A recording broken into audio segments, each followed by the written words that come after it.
that they may in all things walk before thee with steadfast purpose and a single heart, and faithfully serve in their several offices through Jesus Christ our Lord. Amen. Together the Lord's Prayer. Our Father, who art in heaven, hallowed be thy name. The kingdom come. Thy will be done on earth as it is in heaven. Give us this day our daily bread, and forgive us our trespasses, as we forgive them that trespass against us. And lead us not into temptation, but deliver us from evil. For thine is the kingdom, the power, and the glory, forever and ever. Amen. And may the grace of our Lord Jesus Christ, the love of God, and the fellowship of the Holy Spirit be with us all now and forevermore. Amen.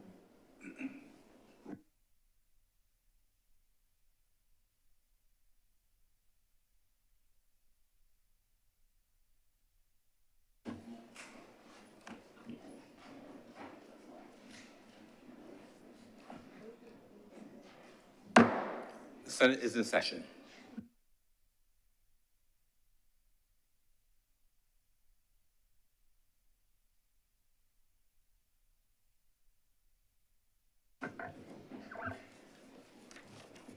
Messages from Her Excellency the President. Announcements by Your Honor. Minutes of our meeting held on Wednesday, 12th November 2025 for deferral. Senator Cummins. Mr. President, I'd like to move that the minutes of our meeting held on Wednesday, the 12th of November 2025 are deferred at this time. The question is that the minutes of our meeting of Wednesday, 12th November 2025 be deferred. Do those honorable senators in favor please say aye? Aye. Those against please say no. Methinks the ayes have it. We have a letter from Senator the Honorable Wade Mark, President of the Senate of Trinidad and Tobago, dated November 17, 2025, and it reads as follows. Heading expression of appreciation for the hosting of the 68th Commonwealth Parliamentary Conference, October 5th to 12th, 2025, Bridgetown, Barbados. On behalf of the delegation of the Parliament of the Republic of Trinidad and Tobago, I extend our sincere congratulations to the Parliament of Barbados on the successful hosting of the 68th Commonwealth Parliamentary Conference. The execution of the conference was managed with the highest level of professionalism, reflecting the efficiency and commitment of your Parliament's leadership. The seamless facilitation of the sessions and event's overall structure demonstrated exceptional attention to detail. We also wish to express our deep appreciation for the warmth and hospitality extended to our delegation. The professionalism and attentiveness of the protocol officers, conference coordinators, drivers, and all supporting personnel were commendable. Their efforts were instrumental in ensuring participants felt both comfortable and welcome throughout the event. A special thank you to the Honourable Arthur Holder MP, Speaker of the House of Assembly, and Mr. Pedro Eastman, Clerk of Parliament, for their contributions, along with those of others, in ensuring that the Caribbean, Americas, and Atlantic region of the Commonwealth Parliamentary Association felt proud of the outstanding success of CPC 2025. Please convey our heartfelt gratitude and congratulations to all involved in ensuring that the 68th Commonwealth Parliamentary Conference was such an impeccably executed and memorable gathering. It was indeed a privilege for our delegation to be part of this distinguished conference. Sincerely, Senator the Honourable Wade Mark, President of the Senate of Trinidad and Tobago. There will be further announcements. I have excuses for absence from Senator Dr. Drakes and Her Honour Senator Thompson, and indications of late arrival from Senator Maynard.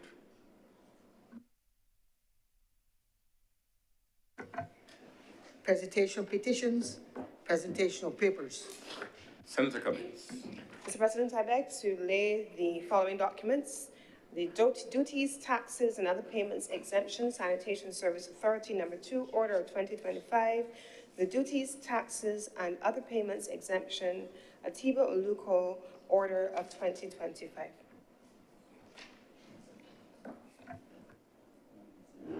Reports from select committees. Questions to ministers. Request for leave to move the adjournment of the Senate and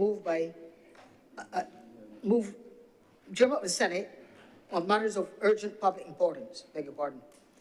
Statements by ministers or parliamentary secretaries. Personal explanations. Motions relating to the business or sitting of the Senate and moved by a minister. Senator Cummings. Mr. President, I beg to move the suspension of Standing Order 45-2 and 22-1 for the remainder of today's sitting.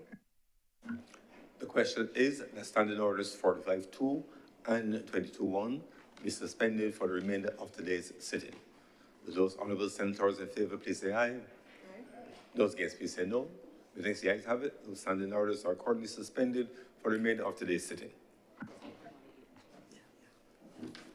Introduction of bills. Senator Cummings. Mr. President, I beg to move the first reading of the following items.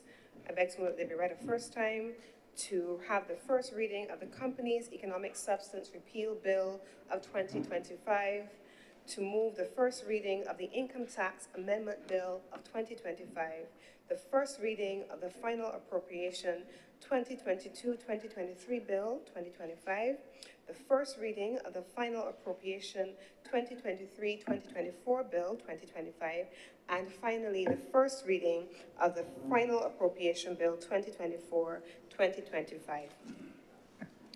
The question is that those aforementioned bills be read a first time. Will those honourable senators in favour please say aye? Aye. Those against please say no. The next the ayes have it. Those bills are accordingly read a first time. Public business, sir. Public business is now the order of the day.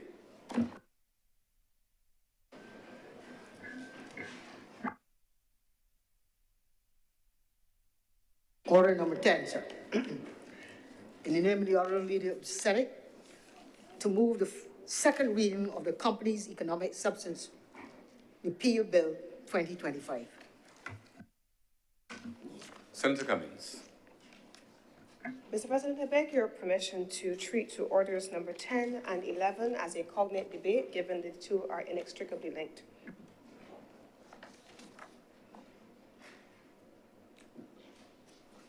Honourable senators, the proposal is to treat these matters as a cognate debate.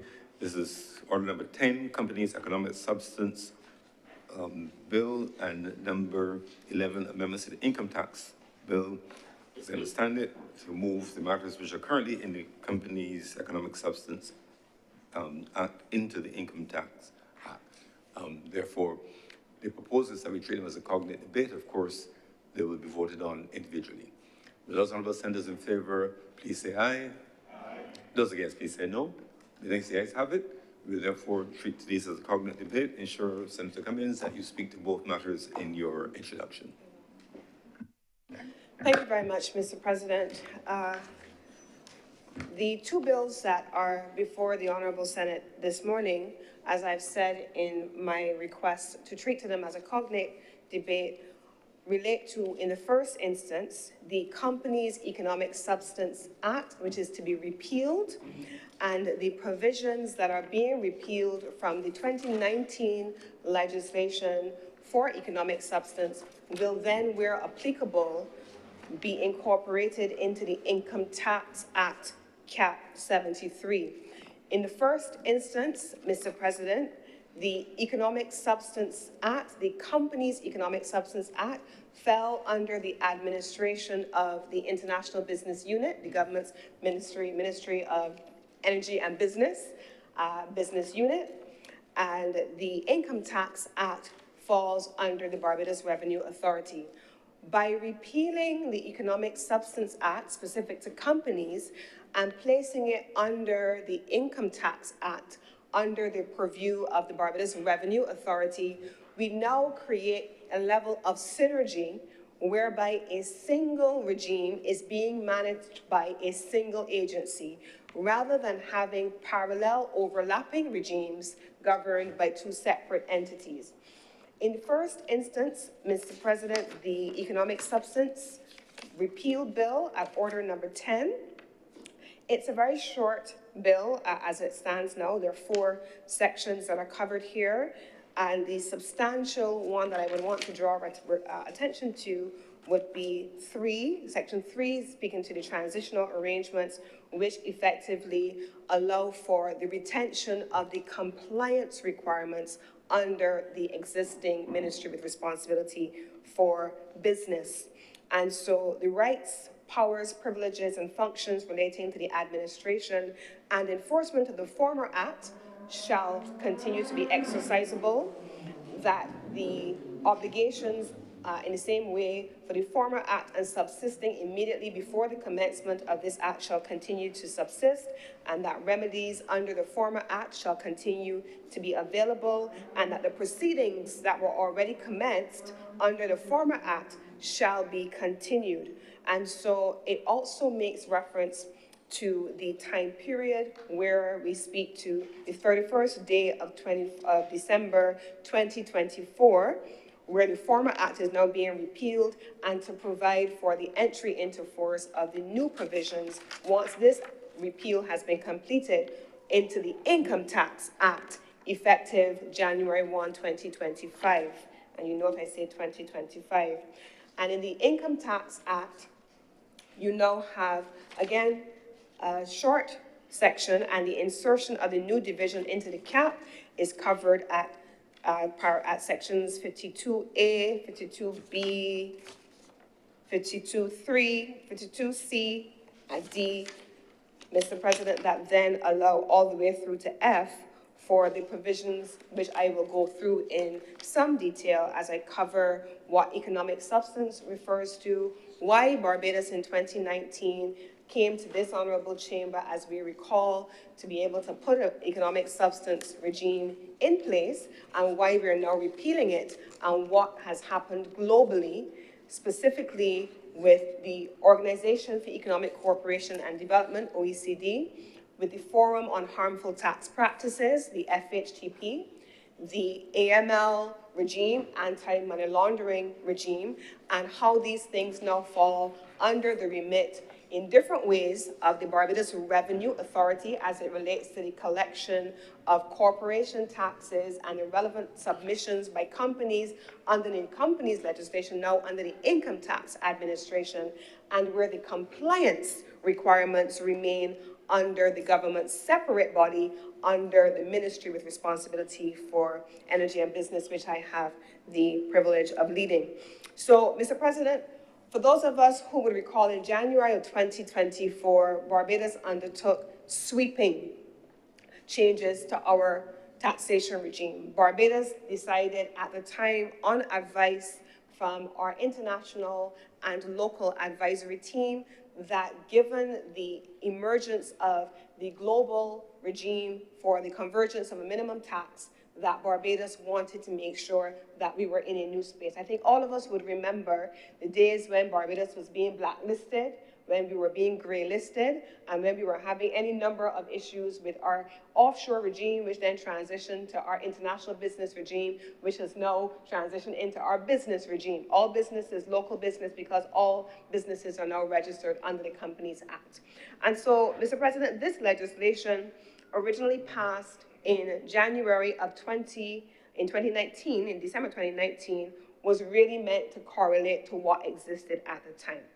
Now, what you will have, and I will go through them in some detail, 3 instances where the regime that we are repealing will still exist, and the reasons why. Shipping, insurance, intellectual property, specifically the patent box, and when the corporation tax reforms took place last January, these were the areas that were also flagged, and so this now would remain as part of the preferential regimes, and I'll tell you the reasons why in a few moments. This, Mr. President, you remember there was a discussion globally and locally around whether Barbados was a no-tax or a low-tax jurisdiction, whether we were a tax haven or not a tax haven. And I've spent enough time covering this issue, meeting with the OECD, traveling to the OECD, making the case on behalf of Barbados, and every other minister with responsibility for international business before me has had to do the same thing. Every other minister of finance has had to do the same thing. And more recently, the minister with responsibility for judicial affairs, the Attorney General, has had to do the same thing, specifically as it relates to our anti-money laundering regime. specifically Forum on Harmful Taxation. And you, Mr. President, wearing a different hat, have been very critical in that process. So in 2024 January, we know that Barbados took the decision to go into a harmonized global minimum tax regime. We introduced the minimum tax of 9%, and that became the standard for companies that fell within scope. And by within scope, I'm speaking specifically of companies that earned over 750 million, with an M, $750 million euros, not 750 million euros per year. That's what is constituted as in scope. So let it be clear, these measures have not been applicable to small businesses in this country. There is no equivalence between this regime and the small business regime.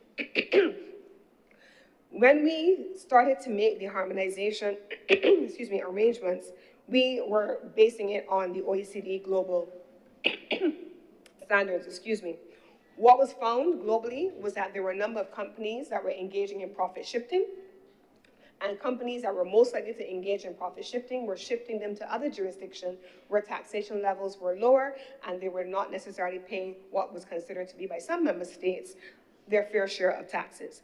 What they found was that the preferential regime created tax arbitrage opportunities, undermined the fairness and integrity of tax systems, and then raised the concerns of base erosion and profit shifting BEPS, which is what I referred to earlier.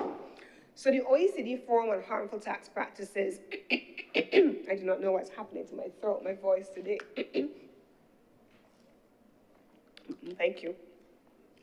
Made the decision to dismantle what we used to call ring-fence businesses. We no longer refer to ring-fencing in the international business space globally. That's no longer something that is done. Barbados does not do that. We ensured instead that we had what we called real substance. And what do I mean by real substance? There are some jurisdictions across the region and beyond that have shell companies. You set up a company, but it doesn't carry on any actual business in the jurisdiction. And so Barbados's economic substance regime was specifically to make sure that there was some element of domestic activity for all companies that set up here. One of the things that we also sought to do, Mr. President, was to eliminate incentives that led to the profit shifting that we were speaking about. And so once the OECD attempted to introduce these measures for a global minimum tax to mitigate against these things, Barbados moved in that direction. And so we moved into the category, into the category of having a 9% tax rate, which we know, and then we were required to implement a formal economic substance regime to avoid being labeled as non-cooperative. Now, Mr. President, as you know, despite the number of laws that we have implemented, despite the number of regimes that we have introduced, we still, by some jurisdictions, are deemed as non-cooperative just by virtue of our tax rate. The fact that the tax rate was varying between a cap 5.5% for small businesses, not in the scope here, and 1%, 2% in other instances, we were deemed by some jurisdictions as non-cooperative. Barbados has attempted to address many of those things. So where are we now? What are we doing now? The major reforms that were adopted in 2024 effectively transformed the tax landscape. It accomplished a couple of things. One, the tax rate that I just spoke about. It aligned with the OECD thresholds and removed those concerns about Barbados being a no or a nominal tax jurisdiction. It put Barbados squarely into the international domain of having a minimum 15% effective tax rate, limiting profit shifting, which I mentioned earlier, and making Barbados's regime more robust and more internationally credible. Barbados also signed the multilateral agreement with the OECD that has the competent authority as the Barbados Revenue Authority, thereby connecting the Barbados Revenue Authority and this Income Tax Act to the repeal of the regime. And so having signed the multilateral cooperation agreement with the OECD, the BRA is obligated to now submit annual reports on that basis. Once we did that, Mr. President, Barbados's risk profile dropped significantly. we were no longer considered in the range that would then lead to the blacklisting and the gray listing and all those different colors that we had. Most companies then faced standard non-preferential tax treatment, and economic substance requirements were no longer necessary across the board. This allowed for Barbados to enter into the new space. Only three sectors now will continue to benefit from the preferential rate, thereby triggering the enhanced compliance requirements. It is not that they have lower compliance requirements, they actually have higher compliance requirements. And those three sectors I spoke about earlier: shipping, insurance, and the IP patent box. What that means is that you now have the obligation to submit additional documentation to prove compliance to the Barbados Revenue Authority, well, actually to the Ministry with Responsibility for Business, the IBU, who in turn shares that information with the Barbados Revenue Authority. Effectively, by consolidating all of the obligations on the companies under the Income Tax Act, as we have done, we now do a couple of things. We simplify the filing of annual returns under the corporation tax regime. It reduces the duplication between the Ministry with Responsibility for Business and the Barbados Revenue Authority. You now are interfacing with the government of Barbados as if we are one government. Not one agency you have to submit to plus another one submission to the BRA. Best practices have been found in other jurisdictions like Guernsey and Jersey, and we've used those models to be able to develop this process. The FHTP had to be consulted. We never take any of these actions as a ministry or as a government without engaging with the global partners. And so the ministry took responsibility for engaging with the Forum on Harmful Tax Practices and with the OECD Global Forum, and we shared the legislative reforms and the provisions that currently exist with them and got their feedback before we came to Cabinet and before we came to Parliament. And so what you have before you here has come with the agreement and with the blessing of the international agencies. And so on that basis, they have agreed to a couple of things with Barbados. The repeal is to be effective, which is why I said earlier that I deliberately said 2025 January. The repeal will be effective January 1, 2025. Secondly, for previous periods, up to and ending December 31st, 2024, companies that fall within those time periods would have to be compliant with the rules as they existed before. So you would have the period up to 2024, December. All the companies that fall within the regime would have to meet the requirements.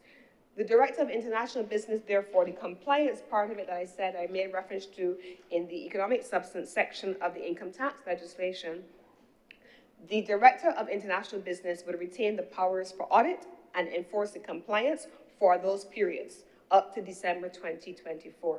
The old guidelines would therefore remain valid for those periods up to December 2024. But for fiscal periods going forward from 2025 onward, substance declarations will be filed along with the corporation tax return. If they have to submit documentation, as I have shared, they will be doing so this time from 2025 onward, not to the IBU, but to the Barbados Revenue Authority. Now, what are the strategic implications for Barbados? There are a few. One, it allows us to ensure alignment with the OECD standards and with the EU. Let me take a moment just to qualify. The OECD does not blacklist. We hear that a lot of times. The OECD, for Barbados's purposes, is not a blacklist. The OECD would review under the Forum for Harmful Tax Practices, under the Global Forum, under the Inclusive Forum, and they will make recommendations. Those recommendations go, in the case of the EU, to the EU Code of Conduct. The EU Code of Conduct Committee will then take a position on the basis of the recommendations from the OECD in its various arms. And then the EU will take a determination to agree with or to send back a different position based on what the OECD submits. In some instances, we have seen that while the OECD has made a recommendation that Barbados is compliant and is not to be classified as a non-cooperative jurisdiction, the EU has taken a similar position on recommendation from the OECD. Individual member states have, however, taken the position that Their only consideration is that Barbados has a lower tax rate than they do, and so they have maintained Barbados on a blacklist. That is why the global minimum tax was important for Barbados as well. What it does also, Mr. President, is it enforces Barbados's ability to have greater access to global capital markets. By credibility enhancements, Mr. President, you're able to see investors seeing a level of transparency and visibility to the market. Ordinary companies that fall within scope no longer have to face the backlog of unnecessary filings. It removes that from companies. Administrative efficiency, which I've already spoken about, the BRA then takes responsibility for that. And we expect that there are going to be some issues as we go through the transitional phase. And I want to give the assurance that the International Business Unit, and specifically the Director of International Business Unit and her team, will be there and on hand to work with the CTSBs and corporate trust service providers to make certain that any queries that they may have during the period are being answered. So what would I want to say to Barbadians as I say all of this fancy schmancy stuff, OECD, FHTP, Global Poor, Global Forum, International Business Unit, QMDTT, what are all of these things, Mr. President? Here are the main messages that I want to share with you. Most companies in this country will not be affected by economic substance rules. It does not apply.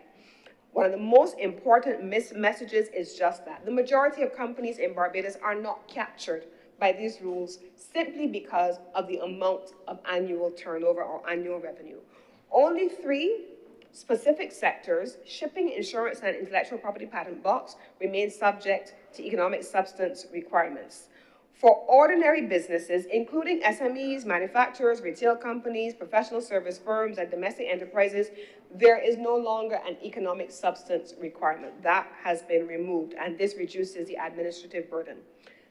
Message number 2, Mr. President, this has nothing to do with taxes for regular businesses. Nothing at all to do. This is not the introduction of a new tax for any companies.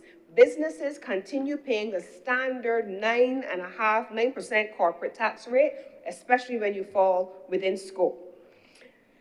The other part of it that I would say, Mr. President, the other key message is that the new rules are really designed to protect Barbados in the international system. What I really want Barbadians to understand is that in order for a bank to lend an individual money, they have to have a credit rating. You may go to CariCris, or you may go to one of the agencies and they're going to do a credit report on you, make sure that you have your finances in order, you have a history of paying back your debts, you're servicing your loans, you're servicing your obligations, you are not facing bankruptcy proceedings if you want to apply for new credit. Those are things that typically in our own lives, we understand are part and parcel of day-to-day life. The same thing applies to a country, Mr. President. Barbados has to have a certain level of credibility in order to attract investment. And credibility has come as a consequence, Mr. President, of us introducing in the first instance predictability in the corporation tax regime, the implementation of a series of business rules that we have seen, particularly under the international business sector, as it was then called, and under the Barbados Revenue Authority, but also making reforms as time evolves to make sure that we are keeping pace with the evolution of what's happening globally. So these reforms that we have come over time to this place, to this chamber, and to the other place to make are really about making sure that Barbados has that international credibility. If we have the blacklisting, in some instances, as has happened in the very recent past, Mr. President, if Barbados was to go from a gray list to a blacklist, there are some companies that would have to move domicile from the country. There are some companies that would no longer be allowed to function in Barbados, and so we have had to make certain that that did not happen. So we have taken every possible action to ensure that Barbados does not find itself in that space. And the message to the international community has been clear. Barbados remains open for global business, and the country wants to make sure that we are reforming to keep pace with what the global community is saying to us. Now, I want to make one or a few points on the sector more broadly, Mr. President. There are a number of additional reforms that are not captured in the legislation, but speak to the overall international business sector. So while we repeal the economic substance provisions, we have the provisions for the sectors that I have mentioned. We bring the regime under the Income Tax Act. There are also additional things that need to be done, and I want to also thank the Barbados International Business Association and the various sector associations with whom, and I say this every time I come here with a bill that's one of my own, we have taken the time to consult with them as well. Once we were proposing to make the repeal amendments and the changes to the income tax legislation, we met with, shared the drafts of the legislation, engaged with them. I myself also spoke at the launch of Global Business Week to the sector to make sure that everyone knew what was being proposed. Everyone welcomed at the time the changes that were being made because they're in the sector and they understood the sector. And so here we are now, having consulted with globally the OECD, locally with the international business community, the global business community, and now we are here with these changes. But there are some additional changes, Mr. President, that we also have indicated that we will and need to make. In 2022, Mr. President, the Cabinet agreed to the creation and the introduction of a beneficial ownership register. As I speak, the team from the International Business Unit has just returned alongside with the team from Business Barbados, formerly KIPO, from a site visit to KIPO, which has one of the best, not KIPO, best to Cayman Islands, one of the best and well-structured beneficial ownership registers. They have just returned, and we are engaging in an exercise to ensure that Barbados can introduce a beneficial ownership register. So that will be a change that we see coming up the way.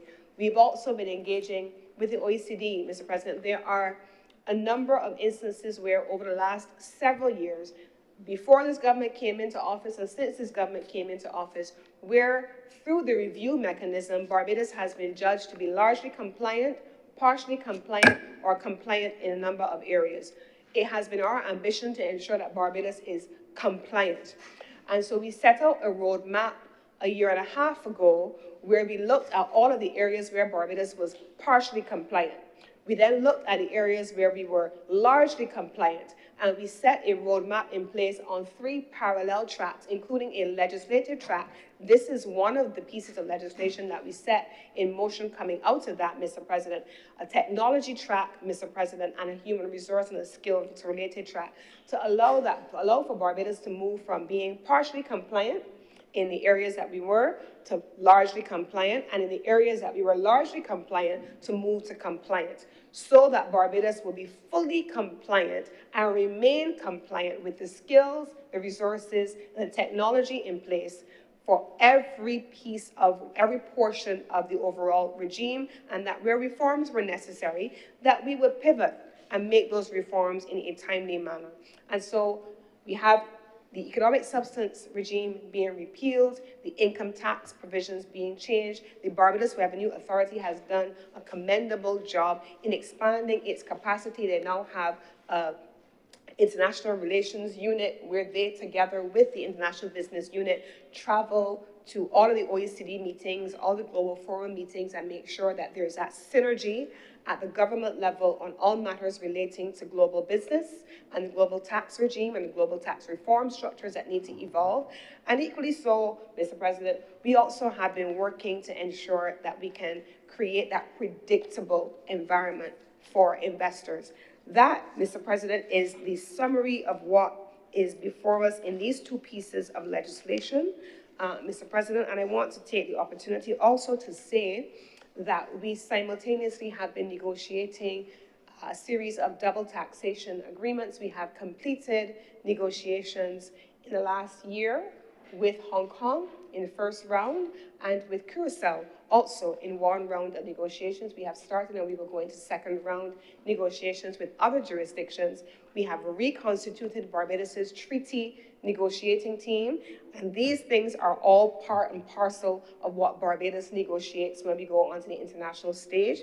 And so the treaty negotiating team, Mr. President, has been expanded. It is still led by my team in the Global Business Unit, but it has been expanded to include the Barbados Growth Council. We, of course, have the representatives of the sector. The Barbados Revenue Authority is on that team. Invest Barbados is on that team. And we have a global strategy for the countries with whom we want to ensure Barbados, one, is engaging to come off a blacklist where they exist in individual states. And I'm pleased to share that for those countries where we have traditionally been blacklisted by having a nominal tax regime, now with us evolving into the global minimum tax regime, those countries have already indicated to us in our engagements that the expectation is that at the next review, we will have an opportunity to address the issues that they previously had, and we look forward to what changes may come down the line, and I don't want to presuppose what those changes will be, but we have begun the process of engagement. And I want to, as I close, Mr. President, because I don't want to make this into a broad speech on things that for many people are so far removed from their day-to-day lives that they don't necessarily feel as though they understand it. When we talk about numbers like $750 million, so 750 million euros to be in scope, that is so far out of the average business in Barbados' wheelhouse that I don't want to create the opportunity for the waters to be muddied at all. These measures do not refer at all to the majority of businesses in this country. But they do allow that when the reporting period rolls around at the end of this year, that those companies to which it does apply, that they will have a change in their reporting requirements effective December 2025, and we are in a position to move forward into 2026 now on a clean slate, with Barbados having met and agreed with the OECD on what the new requirements have been that we have delivered, we have promised, and we have delivered. And with these few words, Mr. President, I beg to move that this bill be read a second time. Thank you, Senator Cummings. Senator Worrell. Thank you, Mr. President. Well, hopefully not. Thank you, Mr. President. And I rise to make a few comments on these two pieces of legislation because we recognize that they deal with a sector which was once, and probably still is, a very important sector to Barbados and the international business sector. And over the years, we have faced some challenges, not of our own making, but because of shifts in the financing in the world and more so the need for large world powers to bring back home some of the wealth which they thought had left their shores. Barbados has benefited from an international business sector which, one, employed a number of Barbadians, especially lawyers, accountants, and administrators. And that was just a direct involvement in the sector. But then there's also the secondary involvement in the sector where you have a number of persons owning properties here in Barbados because of their involvement in the international business sector, and their employees who worked with them having benefited. At one point in time, I believe that this sector brought in, and I think I have the figures here, in 2007, it was accounted for roughly $492 million in terms of revenue from the sector. When we look at this small amount, and this was basically coming from roughly 3,334 companies at that time. So it is when you look at the overall revenue of these companies, what we benefited from in Barbados probably in most cases did not even account to 0.1% of their overall revenue, because we're speaking about companies that made in excess of billions of dollars or when you combine the overall total, possibly trillions of dollars. And we were quite happy with our $492 million in 2007 because it did benefit Barbados.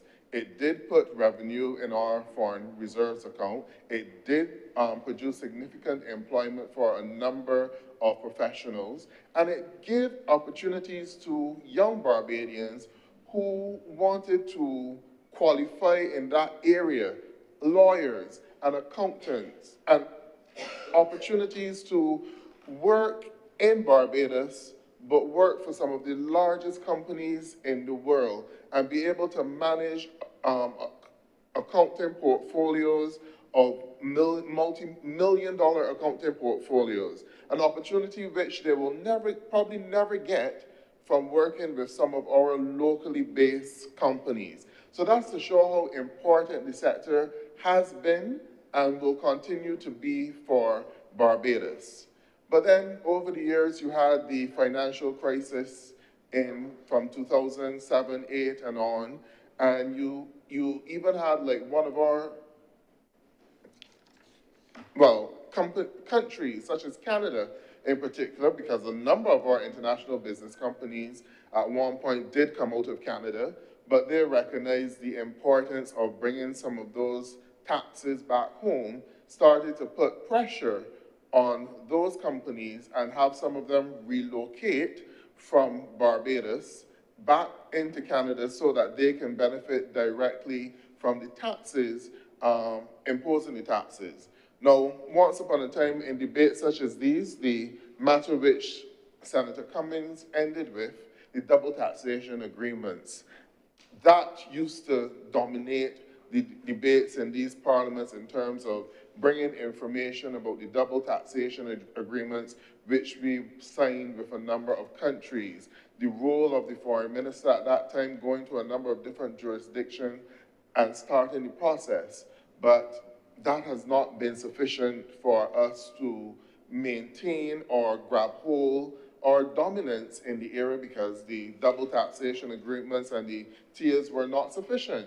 You needed more in terms of the regulation of the industry here in Barbados and more or less the transparency, because the issue then became, are you a tax haven? Are you involved in money laundering?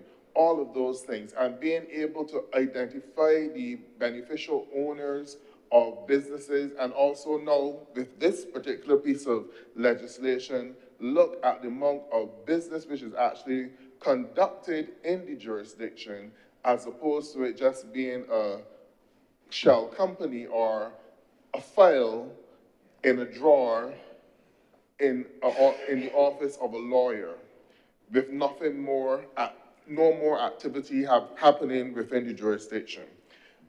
Mr. President, I say all of this because we really need to ask ourselves some serious questions. Because yes, we want the business, but is it fair the amount of hoops that we had to jump through and bend over backward in order to be able to attract the business in our jurisdictions? We do it because we need the opportunities, we need the revenue, we need the jobs for our people, and we do it as much as possible to be compliant. That has been the word for a number of years in terms of being compliant. But, Mr. President, ask ourselves the question, how much we all basically contribute to the coffers of a number of large international businesses, and because we have no choice. And to say that we would want to have some of these international businesses operating here in Barbados and providing an opportunity for employment or for the country to earn revenue, to say that that is beyond us because we are too small and that we are a small jurisdiction, I don't necessarily think that that is fair.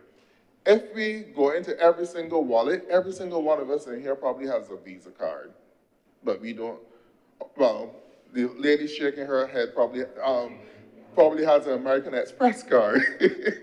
But we all have either a Visa card, a MasterCard, right? But these are large international businesses, and we don't really make much of an impact on their decision-making, but we also contribute to the wealth which they generate.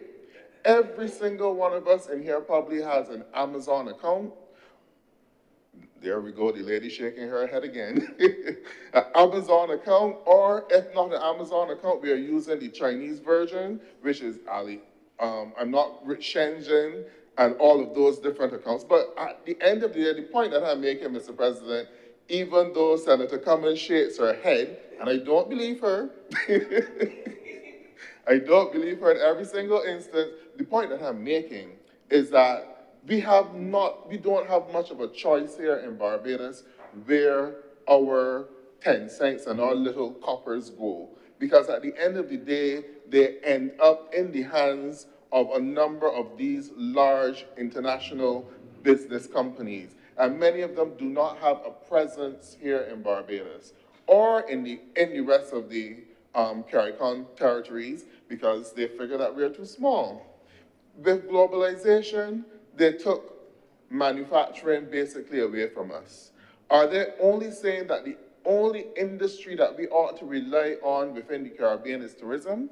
But we can't get too far with that because you can see with climate change, Mr. President, our ability to earn in tourism could be wiped out in just a matter of hours, as what would have happened with Melissa as it passed through Jamaica just a couple of weeks ago. So we try as small nations to expand our footprint and expand in the number of ways in which that we can earn revenue and provide jobs. At one point in time, our manufacturing sector, which is similar to the way how the international business sector was developed, because we offer concessionary space and taxation to large companies such as Intel when they're operated here so that we can be a part of that manufacturing space.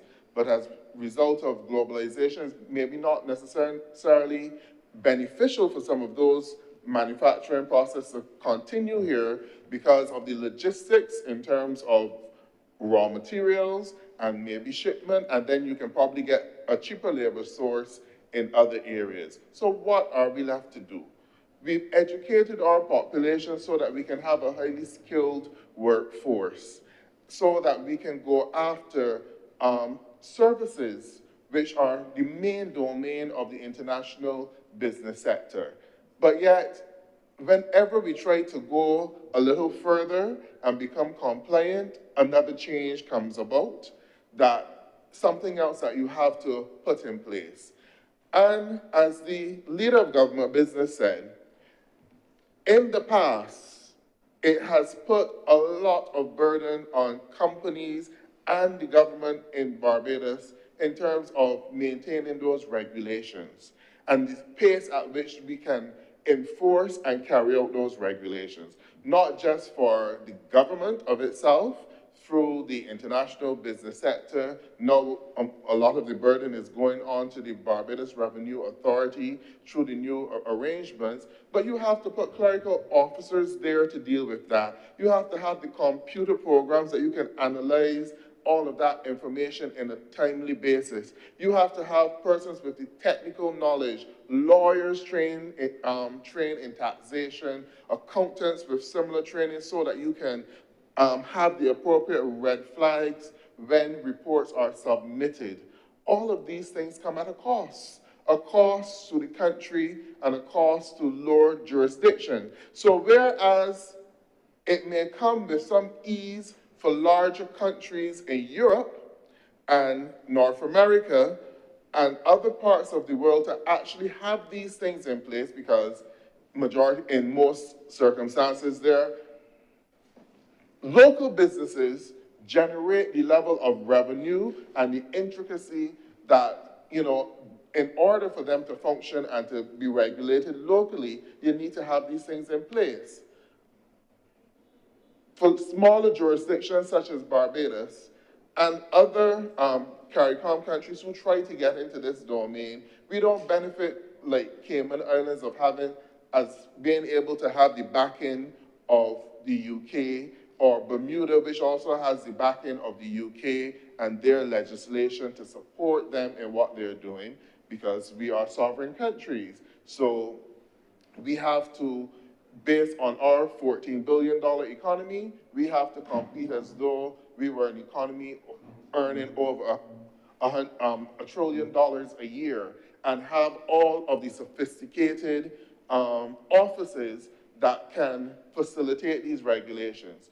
Yes, we do have lawyers who are quite capable of it, and we do have accountants, but Do we have the software? Do we have the infrastructure within our government agencies? And those are the things that we've had to put in place, Mr. President, in order to compete, be able to compete and to take our hands out of the lion's mouth, more or less, so that we can continue to earn our way. And we are only asking for a small fraction, a minuscule less than 1%.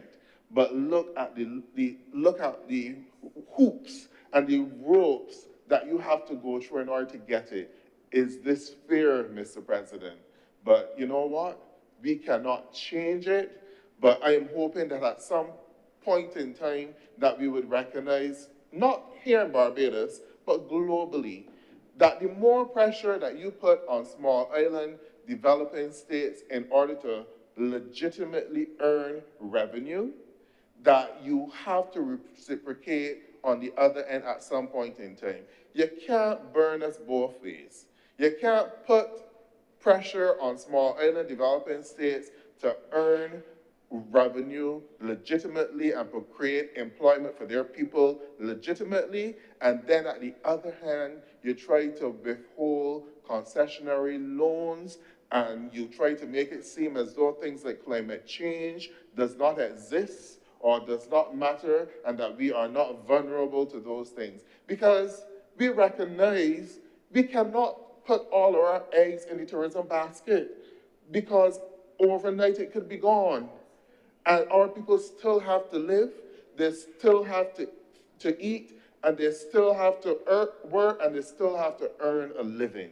And if we are just going after a single, not even 1%, but 0.1% of the revenue which you have at your disposal, why make it put so much burden on us? But work with us till we can get to that stage. And we do it in good faith in most cases. And you know that they will look at jurisdictions such as Barbados and say that we are a tax haven. But then the majority of the issues in their local jurisdiction, when they talk about it, is that they refuse to the multi-billion-dollar persons with high capital, that they refuse to impose the appropriate taxes on them in their own jurisdiction.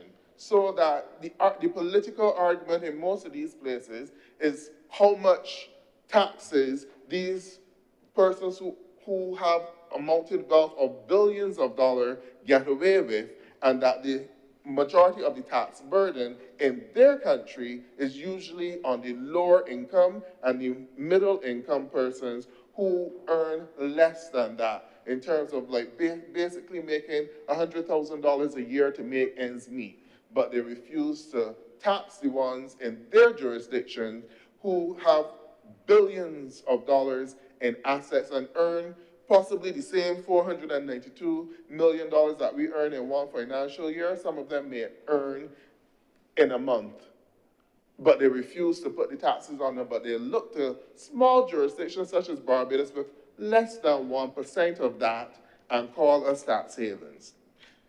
So, but Mr. President, this sector is important to us.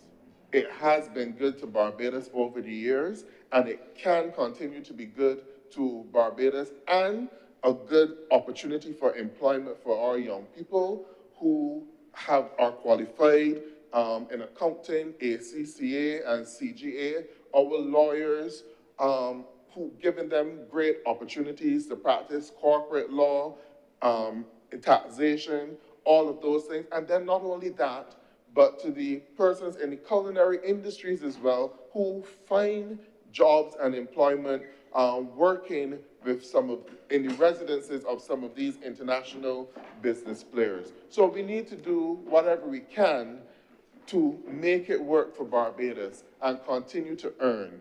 It is unfortunate that every time small jurisdictions such as ourselves try to better ourselves, the larger pillars in international jurisdictions try to knock us down and to keep us down, not recognizing that there was a period of time where they raped these jurisdictions, and these jurisdictions practically built up the wealth in their countries, which they are living off of now. from the sugar cane to the tobacco to cotton, all sorts of, all of those industries. And we come from here, come from our soils, come from our grounds, but we do not necessarily have not benefited in the way that they have in terms of creating the global commercial empires and making billions of dollars off of those assets. No, we want our opportunity to earn too. We have to take care of our people because we notice that you are not giving us that opportunity. You're not offering the concessionary loans. You are basically not supporting us in our efforts to make our country resilient in terms of climate change. We need our opportunities to earn as well. We will do what we have to do to become compliant because we have always been law-abiding people. And we will do what we have to do, but recognize that it is not as easy for us to do it as it is for you to put those administrative processes in place. For you, it might be, you may be able to, for a larger jurisdiction, it may be able to be done in a short period of time. But for us, it may take a couple of years to actually get it in place and to get it functioning in the correct way. So, Mr. President, the importance of this is that we need to grow our international business sector. It has gone through a number of challenges over the years, not homegrown, but because we are trying to respond to the international challenges because larger jurisdictions have been trying to even take away that little 1% or 0.1% that we have been utilizing here. We need to continue to do what is necessary to make it work in this country, Mr. President. With those few words, I thank you. Thank you, Senator Laurel. Senator Kevin Hines. Senator Kevin Boyce. Maybe that's a sign of maybe you're being prescient. Good morning, Mr. President. Good morning, colleagues. Good afternoon, 12:26. Sir, the debate which we engage in, again, is one which has occupied the attention of both houses of this parliament several times since 2018. The government tries its best to keep up with global economic trends. We see that worldwide there's a push for a flat tax. So everyone is saying that 15% is the tax which corporations ought to pay, no matter where they are. And if you are in a jurisdiction and the corporation is paying less than that 15%, well, we're going to make you top up the taxes. Simple. Money moves, persons always try to stay ahead of the curve. We will not point out the hypocrisy that certain nation states which mandate these tax levels have within their confines created on little areas where there's even less tax. But we don't get into the hypocrisy and how what's good for the goose is not necessarily good for the gander. What is important is the government attempting to create a niche area in relation to shipping, insurance, and IP. It makes sense, and we wish them all the best in the efforts with regard to the heightened economic substance scrutiny. So what we see is an attempt to play within the rules which are constantly changing. We have had previous debates about economic substance already and recognize within those debates, and we use the familiar refrain that the goalpost keeps on moving. Something has to be done, and I believe the government is doing what it needs to do, and we continue to give the government kudos for its economic policy. I listened with interest, and I'm going to bring it in line with the debate to the statements made in the other place with regard to the excess which the government has achieved in certain of its taxation efforts. And why that is important is that in recognizing that policy therefore shapes certain results, and while we recognize that the efforts at an international policy bears fruit within a very dynamic landscape, the question continues, as a result of that international policy and adjustments that we are making, as the leader of government business says, we're talking about companies who made in excess of 750 million and all this type of money. How does this therefore impact to the benefit of regular Barbadian citizens? The concept is, of course, that we get revenue from these entities, and that therefore goes to the government, who is therefore put in a position to provide services for all and sundry, which we recognize that we benefit from. Free healthcare, free education, and the list goes on. But we know that these things come at a price. Government either makes money to provide these services by taxation or by borrowing, two sources of revenue, sir. So that, sir, is the overarching reality in which the government is operating. You have to play by these changing rules, and you have to do what is necessary to allow your local economy to seek to benefit from the structure that you're putting in place. So we understand what is being done. Global perspective, local implementation. With regard to the specifics of the bill, I can say that specifically the transitional provisions, while seemingly adequate in the past, and I have to be careful because they are subject to ongoing legal matters, led to various forms of interpretation as to what it means for benefits up to period X. The question of what is a fiscal period is often argued by lawyers, and as you would know, sir, as accountants. And for the purpose of income tax, there has been a concern with regard to the transitional provisions which govern the end of the benefits and the start of a new regime. So I urge the policymakers to be very careful when they look at these issues, when you're ending one regime to implement another. Essentially, where a company is going from one regime to the other, the transitional provisions are very important. In that regard, the proposed section 3(1)(a)(2) is something I would suggest be looked at when the necessary parliamentary review personnel are given the instructions. The second area I would like to point out, sir, is that under our income tax, the Division X, the assessment period is 21 days. And one of my partners pointed out to me that in Canada, who we follow for our legislation, the period is 90 days. So why is this so important? The assessment period is when you get your notice from the BRA saying your tax is $2 billion. You therefore have 21 days within which to say, well, hey fellas, this assessment that you gave me, I believe is incorrect for these reasons. In the countries that are mandating the guidelines, in the countries whose legislation they follow, they're given 90 days for this process. And what we have found is that the 21-day period is too sharp or too shallow to allow persons to give their necessary instructions to the professionals to adequately put forward their opposition.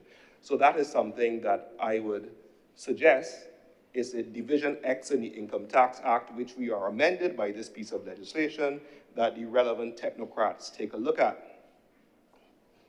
Having dealt with it generally, and having dealt with as the leader of government businesses, having collided with the bill specifically, I would like to throw out three challenges to the government. Three challenges for the government, because I think this government responds, and I think that it will provide an opportunity to show how we address this active citizenry. So the first one, the current AML KYC regime, which exists on professionals, are burdensome. You actually have clients complaining of AML KYC fatigue in the amount of forms that they have to be sent to be retained.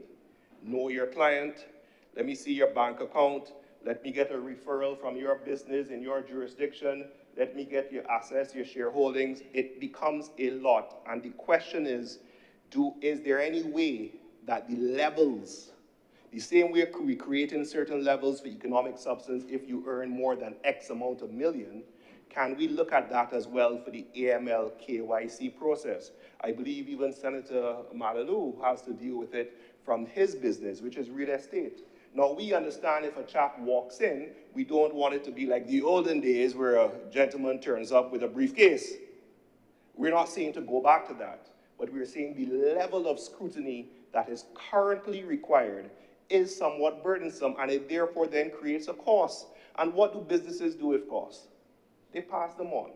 So the question is there a way, like how we have created this strata for economic substance, that we can do it for AML and KYC requirements? That's challenge number one, sir. Indeed, I understand that even the same businesses which deal with rentals of vehicles under the BRA regime now have to fill out a tremendous amount of information for the source of funds that are coming in for persons renting a car.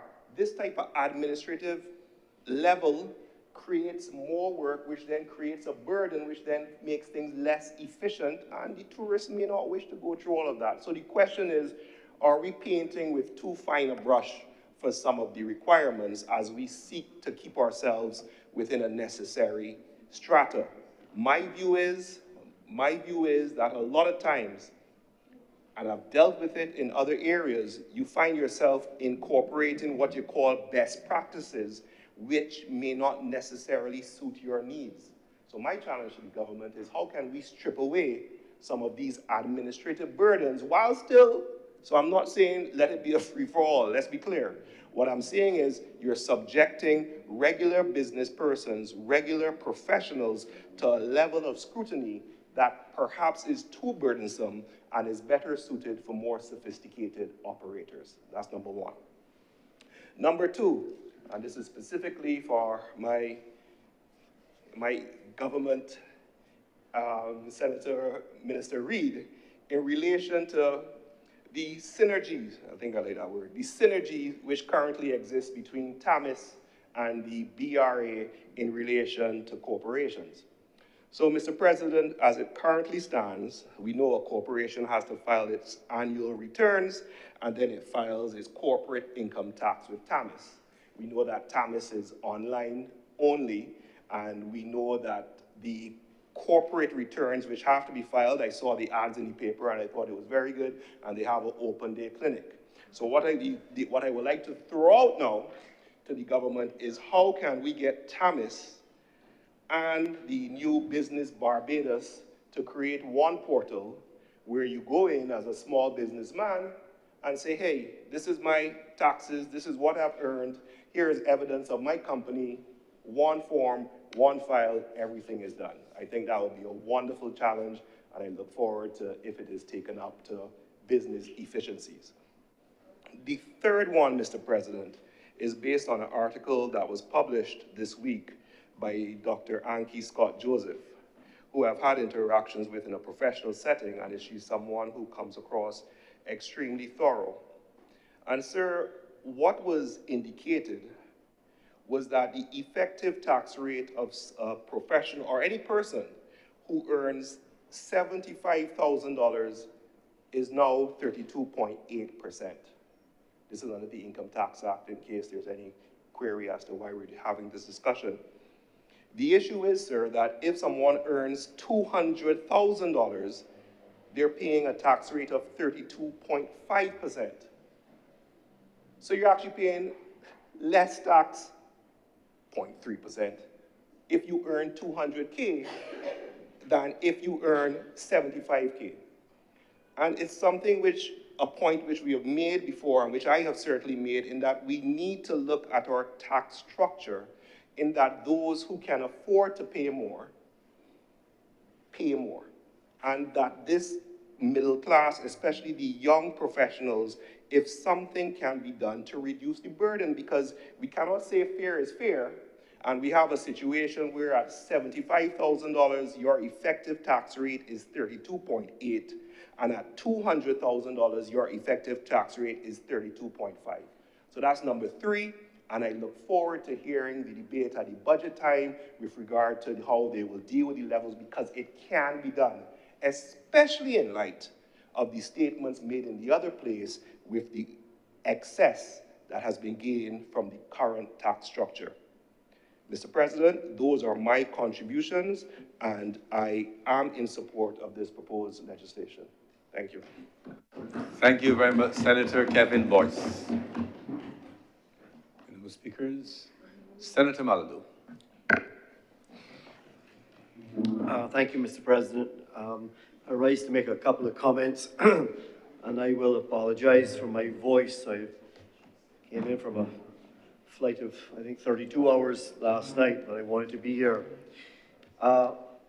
First of all, sir, this legislation is completely in alignment with what government said they were going to do, and it is welcomed that the vast majority of local companies who are paying the 9% tax rate will no longer be subject to the economic substance tests, which really just created a bunch of paperwork and achieved nothing. So I'm extremely thankful for that. I will say that on the update, what we need, though, for those 3 areas where the you have the shipping companies, the insurance companies, the IP companies, the BRA should work very quickly to publish the guidelines on how that is going to be interpreted. The economic substance rules for them is going to be interpreted. That needs to be done post-haste because we cannot afford to lose any more of those companies, because during the last few months or maybe years, while there was grave uncertainty around this, and many people have spoken about the changes coming from other places that we can't be responsible for, we have lost a significant number of those companies already, and we do not wish to lose any more. So we need certainty. Businesses need certainty. And the regulations surrounding how you will interpret economic substance in those 3 areas is extremely important. With that said, I would be very interested if Senator Cummings had or would have at some point in the future to give us some statistics on how we are doing with these overseas companies. How many do we have? How many have we lost? What is the taxation that we're gaining from them? There is previous data, but with the change in the legislation now and all companies are considered local companies, it's hard to really figure out what's there. Couple other points, and then I would like to pick up on something Senator Boyce has said.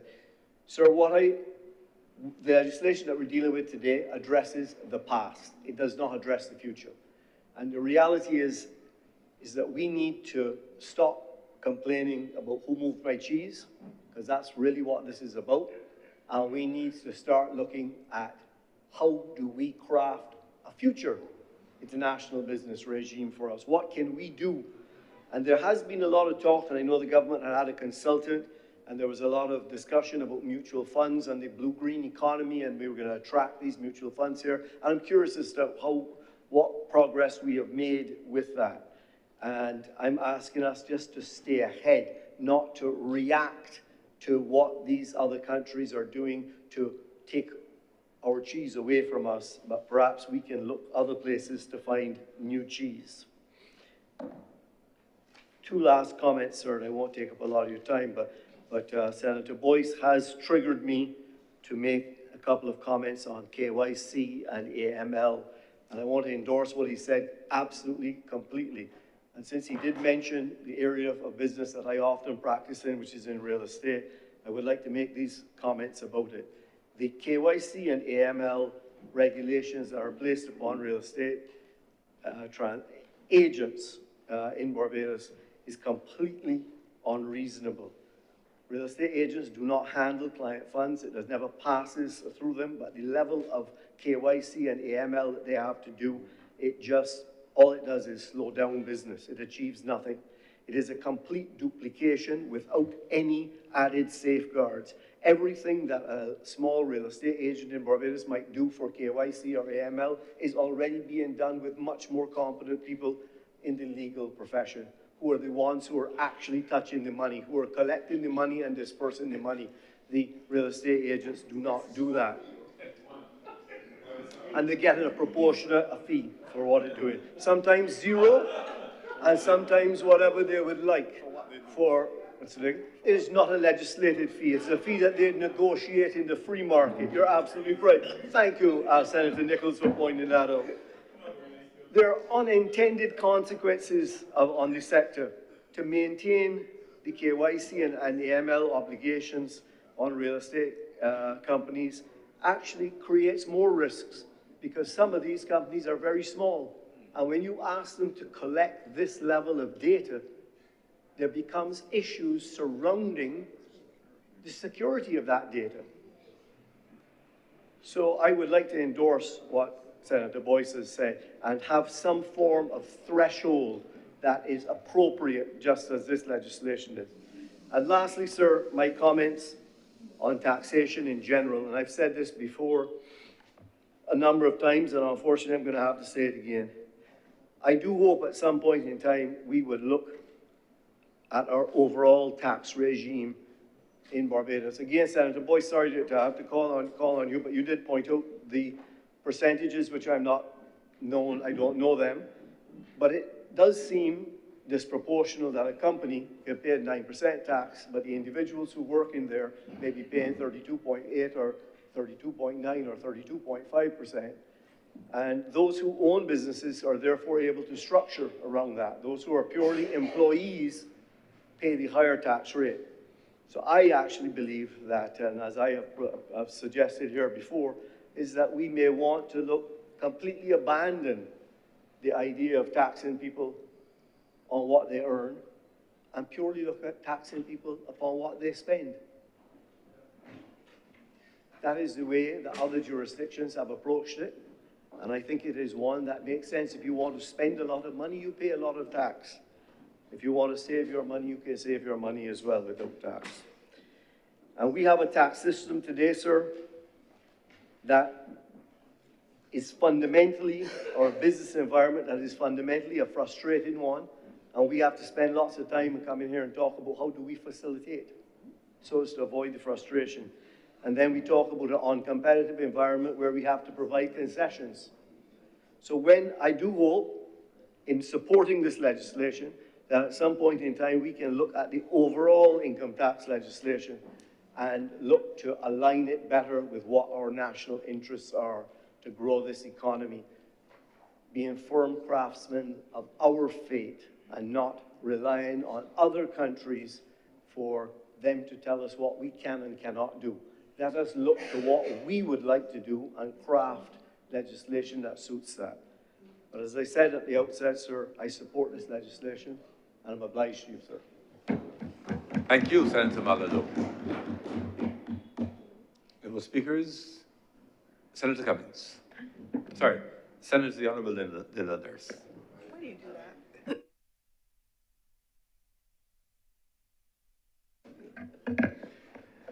Thank you, Mr. President. I have been in this honorable Senate since, I think, sometime in 2018. And over that 7-year period, quite a number of bits of taxation legislation have come before us, not because we wanted to amend the tax, but because some person or persons in the international community mandated or insisted that we comply with the rules and guidelines that they had developed. And I disagree with a lot of what we were required to do, but I understood the reason why we had to do it. I understood that if we didn't make the various amendments, we would end up being blacklisted. We have invested a lot of money and effort and time in ensuring that ended up that we, meaning Barbados, complied with the requirements under the OECD and the EU. And I disagreed with a lot of what we were required to do, but I understood why we had to do it. We've reached the stage just earlier this year where we were removed from I think it was the watch list or the, yes, and we obviously don't want to get back to that situation again, and therefore this is another piece of the puzzle, if you were, that we have to put in place in order to keep our jurisdiction from being referred to or considered as a harmful tax jurisdiction. But there's something about this particular one which I don't have a lot of objections to because I understand it. And more, we have got to be able to see that whatever we do must be transparent, must be fair, and that the international community is going to be continuing to put that pressure on us to keep our jurisdiction clean. The point is this, that when we look at this whole question of economic substance, the OECD's position, of course, is that economic activities should really be aligned with where you create your value. That is to say, if you are generating your revenues in a particular jurisdiction, then the bulk of your taxation should, you should be paying tax in that jurisdiction, and not being made, and not creating what is essentially, sometimes referred to as, like, for example, shell companies, which effectively are set up here and for no other reason than to be able to benefit from the low tax regimes in Barbados and some of the other international offshore jurisdictions. I don't know how we have fared in terms of our international business sector over the last few years. It would have been interesting to see how many companies are still registered, if the sector is growing, if a number of companies have left, so that we get some idea of what the impact of these legislations and so on, which we have had to put in place to satisfy OECD requirements, what effect it has really been having on the sector in Barbados. And that is important to have that kind of information because in the 90s, in the 80s, the 90s, particularly when the offshore sector was really growing, the number of persons employed in the sector was pretty significant. A lot of accountants found work in the sector. And as a matter of fact, there were times when it began to put pressure on some of the local accounting firms to find, staff to be able to perform their functions. It provided a significant amount of taxation revenues for the government. So the question is, we need to be able to look and to see how we have been affected because of having to put in place all of these new legislative requirements and regulations as mandated by the OECD. So the key aspects of the OECD position really are to combat harmful tax practices. Where, you know, you have companies claiming tax residence in, as I said before, in no or nominal tax jurisdictions without having a genuine economic presence. And there are some, there are not a lot of activities, fortunately, this time around, which will be affected or which will affect sort of our local, what I would call our local business community. They're not things that are going to affect our local business activities. The things that they're looking at are insurance, for example, international financing, banking activities, for example, and leasing. So these are the type of things which we are not highly involved in, and that's so they shouldn't affect or a burden or a problem for our local business community per se. It will, of course, require significant resources in the Revenue Authority to be able to regulate and to police all of this, because, and I noticed that we have an implementation of this effectively comes into place from the 1st of January 2025.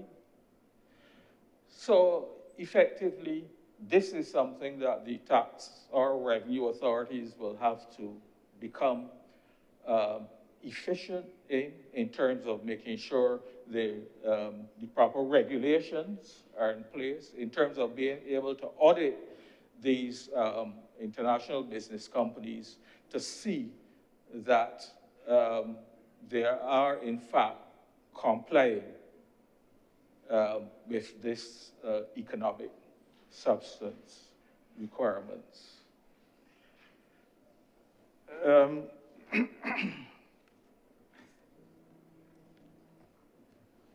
So what are we going to be looking for? And we know things like, we've heard about things like mine and management, for example, where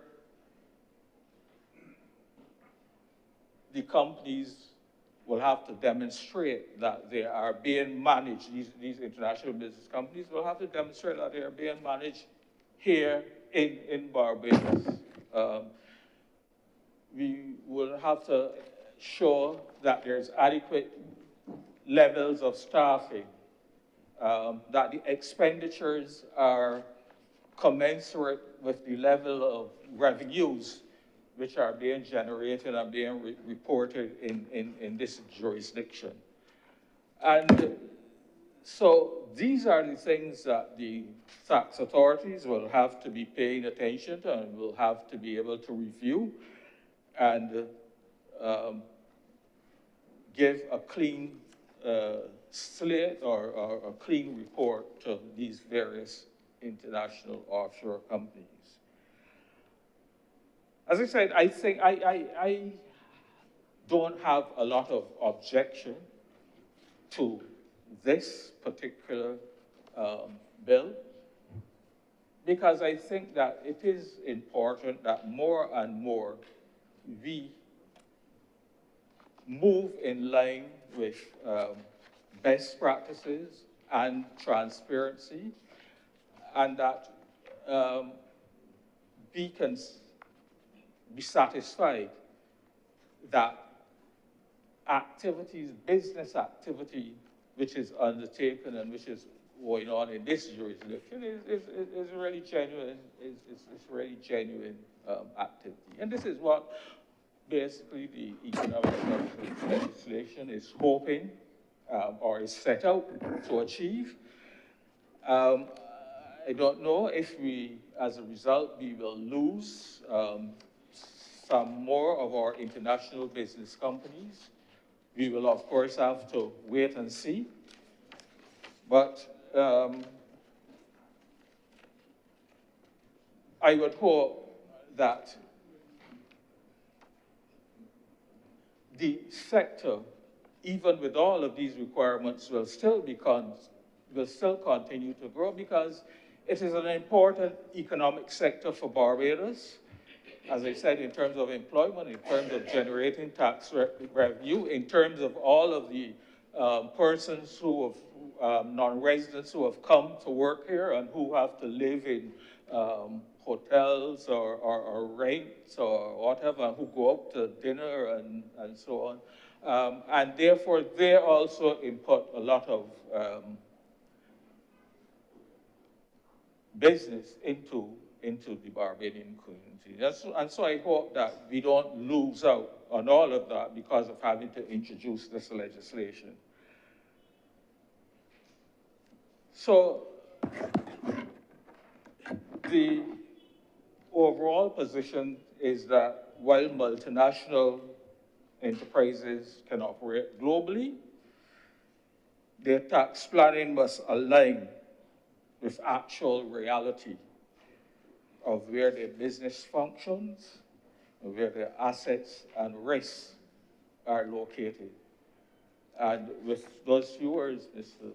President, I am pleased. Thank you very much, Senator Nurse. Senator Cummings.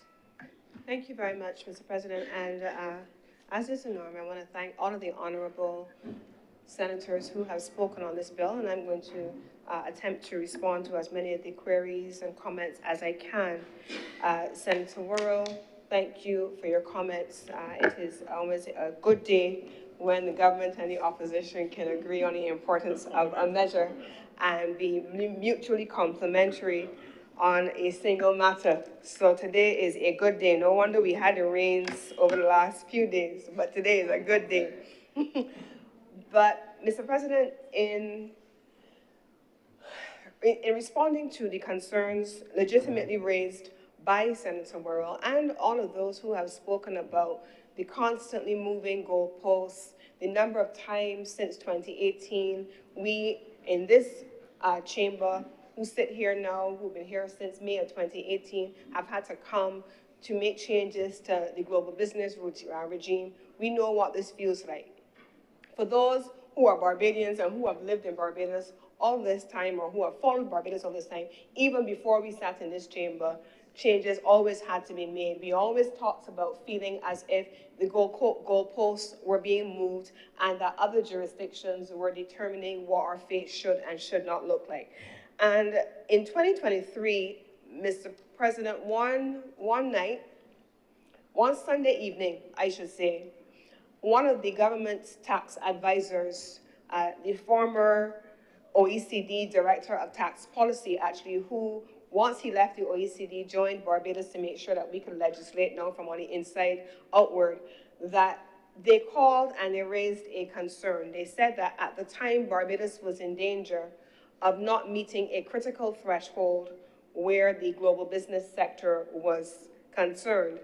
It required, Mr. President, around 7 o'clock, during that afternoon, I should say, the Prime Minister called me, and I in turn mobilized the team along with the Barbados Revenue Authority, at the time Revenue Commissioner, and we agreed that we would assemble that Sunday night at 7 p.m.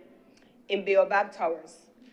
We all went there, a team of contract professionals, the technical teams, and the leadership. And together with the International Business Unit, as it was called then, we gathered and stayed in Baobab Towers in the Global Business Unit until 5:30 the following morning, where we went home, showered, changed, and went back. And the team continued to work. And during the course of that night, persons like Senator Boyce, now renamed Senator Hines, but Senator Boyce, got calls from 12 o'clock, 1 o'clock, 2 o'clock in the morning as corporate trust service providers for the purpose of meeting the requirements of the submission of information so that we, in turn, in the IBU, could share that information with the BRA, and the BRA, under their obligations under the treaty with the OECD, could submit their exchange of information submissions and the automatic exchange of information requirements, so that where there were companies in Barbados operating, that we could meet those requirements. We know what jumping through hoops looks and feels like. We managed, by doing what I've just described, to avoid Barbados finding itself on any gray or any blacklist because of non-compliance. That is an example, Mr. President, of Barbadians doing what is necessary. And I remember in my engagements during that period with the OECD, saying to them, when we come to meetings, to international meetings in the OECD, there are delegations that have 20, 30 people just at the meeting. But in their offices back at headquarters, they've got hundreds of staff. In Barbados and small island developing countries like ours, we don't have that. We do not have those numbers, but yet we have to meet the requirements in the same way that those large delegations and those large countries and those large organizations with large turnovers, like Senator Worrell said, they have to meet this. We have to meet the same requirements. And we have always argued that it has been disproportionate for small economies. So there's no question that not only has Barbados had to jump through hoops, but the fact that we are off the gray and the black list of the world suggests that we have jumped through those hoops successfully. Mr. President, you on the AML side have also been a part of the process, along with the Office of the Attorney General, in making sure that we successfully were able to announce earlier this year that some changes were made and Barbados was able to be removed from the listings. And that too was a collaborative effort led by the Office of the Attorney General, the Central Bank of Barbados, Business Barbados, the Barbados Revenue Authority, all kinds of agencies being pulled from all kinds of places to jump through the hoops that we all agree have been imposed on us. So we can make no arguments there, Mr. President. Now, Senator Boyce made a couple of comments that I want to attempt to give some answers to. On Sunday, many of you would have seen a full-page ad in the newspaper for Business Barbados. One of the things that I shared on previous occasions was that there is an issue with annual returns. When you know that you have an income tax filing to make under the Income Tax Act for your personal income, you know that there's income tax season. If you have corporation tax, you know that there's corporation tax season. But for annual returns, they correlate under the existing legislation to the date on which your company was incorporated. So it means that there is no annual return season universally in the same way that corporation tax and income tax would apply. And so we've made a decision as a ministry, specifically through Business Barbados, to get out of the offices and into the communities to be able to work with those who find themselves in difficulty having not filed annual returns. Because if you have not filed annual returns, what happens is that there's a charge day on day on day, and there's an annual cap that will take you up to a maximum of $3,000 in any given year. But the number of years that those annual returns can remain outstanding can run you into thousands of dollars, and we have seen that happening. And so what we have tried to do in our customer-facing approach of Business Barbados is to have those customer clinics, those community clinics, where we now have begun proactively to engage with the business community. And so that's what Senator Boyce is referring to, and that will continue throughout the year so that we are in a position to make sure that that proactive, outward-facing customer service becomes the new mantra for Business Barbados. I did say that it's not magic when I brought that piece of legislation into this chamber, establishing Business Barbados effective April 1 earlier this year, that there were 30 years plus, if not more, of old legislation that needed to be reviewed and needed to be reformed, and I could not just snap my fingers and it would all go away, but it would be a process, and the publication of that annual returns clinic in the Sunday Sun, as it will continue to be, is a part of those interventions to make sure we are making business easier for people in this country. Equally, Mr. President, the Companies Act. The Companies Act is an old piece of legislation that has been amended more times than I can count or any of us can count. And so we have undertaken to begin a complete legislative overview of the Companies Act to bring it into compliance with a modern era. Senator Boyce mentioned Canada. We actually are looking at the Canadian model because that is one of the best practices, but we are also equally looking at other jurisdictions to make certain that we have a brand new Companies Act that correlates to where Barbados is in 2025, 2026, and where we intend to go. Now, Senator Boyce also raised questions about the readiness, as did Senator Lindell Nurse, the readiness of the Barbados Revenue Authority and the ability to get the arrangements put in place. Senator Malalou also made passing reference to it. These amendments, Mr. President, were elaborated on in tandem with the Barbados Revenue Authority, hand in hand, hand in glove.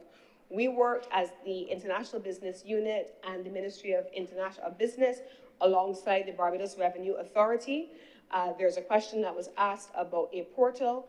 When we were creating Business Barbados and we were making changes to the portal, we undertook to ensure that there were synergies created. And the first entity that we met with to ensure that those synergies were created was with the Barbados Revenue Authority, so that businesses, small and large, could then be able to have a single interface with the government of Barbados when making these submissions, and that work is underway. Specifically to small businesses, that work has actually been completed. So there is a dedicated portal housed by the Barbados Revenue Authority with the endorsement of the Ministry with Responsibility for Business that allows for that single interface. Equally so, Mr. President, on the question of companies that remain within the compliance framework for global business, that also, Mr. President, has been brought into alignment with the Barbados Revenue Authority.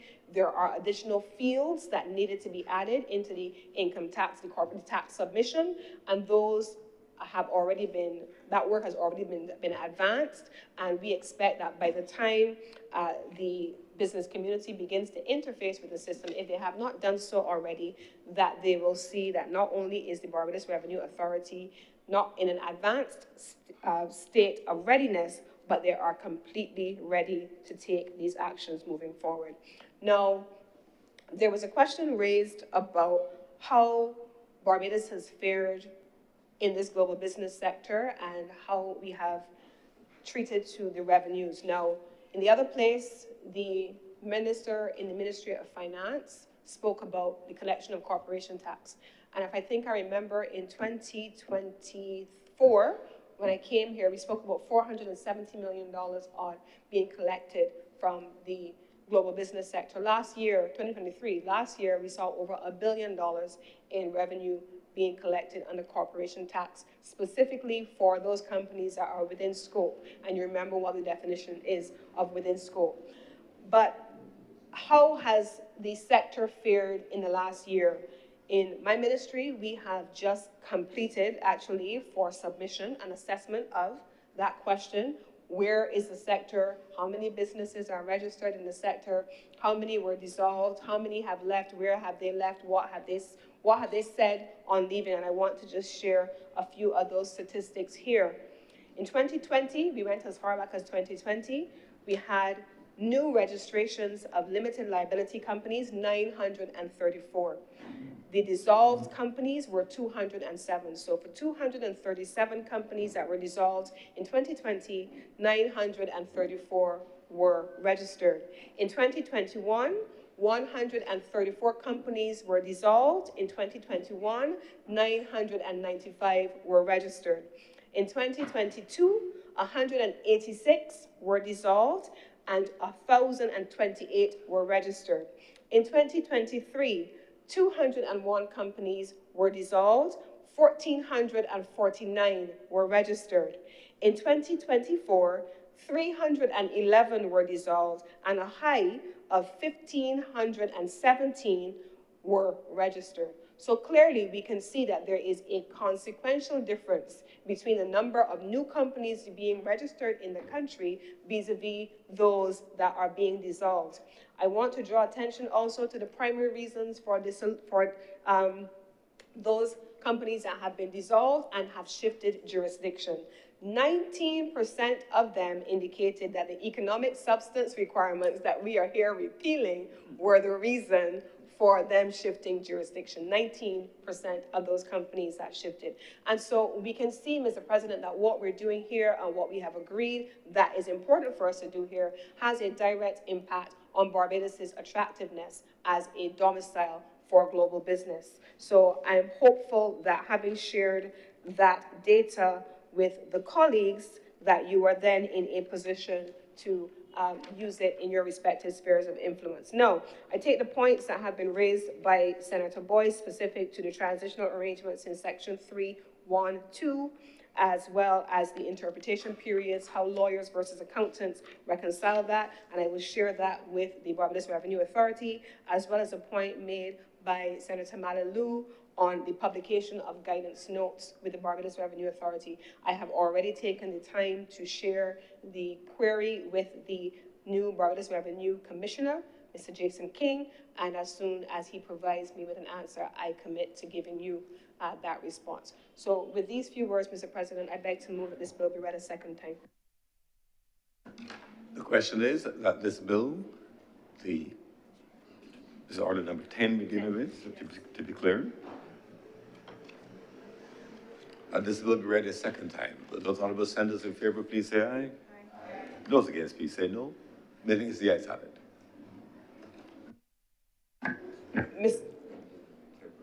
Mr. President, I beg to move that we go back to public business and to appoint Senator Lindell Nurse as the acting deputy president for the remainder of today's sitting. The question is that Senator the Honorable Lindell Nurse be appointed as deputy president for the remainder of today's sitting. Will those honorable senators in favor please say aye? Aye. Those against please say no. Thanks, the ayes have it. Senator Nurse, thank you for agreeing to be appointed as deputy president of the Senate for the remainder of today's sitting. Mr. President, I beg to move that Your Honor do not leave the chair and the Senate resolve itself into committee for further consideration of this bill. The question is that I do not leave the chair. Leave the chair and the Honorable Senate resolve itself into committee for further consideration of this bill. Will those honorable senators in favor please say aye? Aye. Those against please say no. Methinks the ayes have it.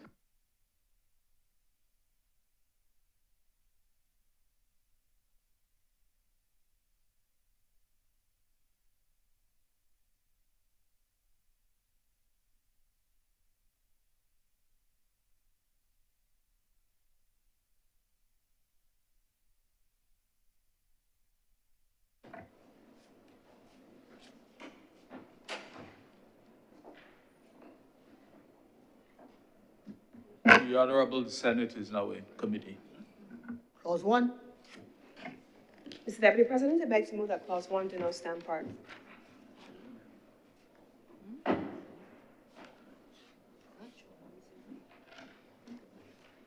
The question is that Part 1 do now stand. Sorry. Clause 1, sorry, do now stand part. Will all those honorable senators in favor please say aye? Those against, please say no. Methinks the ayes have it. Clause 2. Mr. Chair, I beg to move that Clause 2 do not stand part. The question is that Clause 2 do now stand part. Will all those honorable senators in favor please say aye? Those against, please say no. Methinks the ayes have it. Clause 3. Mr. Chair, I beg to move that Clause 3 do not stand part. The question is that Clause 3 do now stand part. Will all those honorable senators in favor please say aye? Aye. Those against, please say no. Methinks the ayes have it. Clause 4. Mr. Chair, I beg to move that Clause 4 do not stand part. The question is that Clause 4 do not stand part. Will all those honorable senators in favor please say aye? Those against, please say no. Methinks the ayes have it.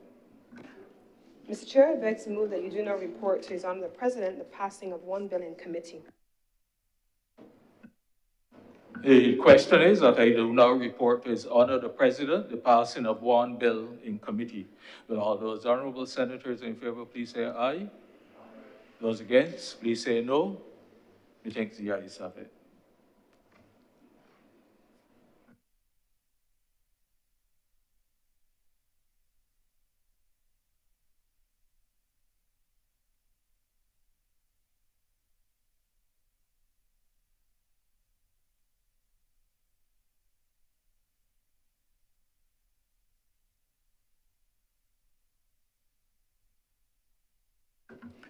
The chairman has reported the passing of one bill in committee. Senator Cummins. Mr. President, I beg to move that this bill not be read a third time. The question is that this bill be read a third time. Will those honourable senators in favour please say aye? Aye. Those against please say no. I think the ayes have it. Senator Cummins. Mr. President, I beg to move that this bill do not pass and be cited as the Companies Economic Substance Repeal Act 2025. The question is that this bill do not pass and be cited as the Companies Economic Substance Repeal Act of 2025. Will those honourable senators in favour please say aye? Those against, please say no. The think the ayes have it. This bill is now passed and so cited.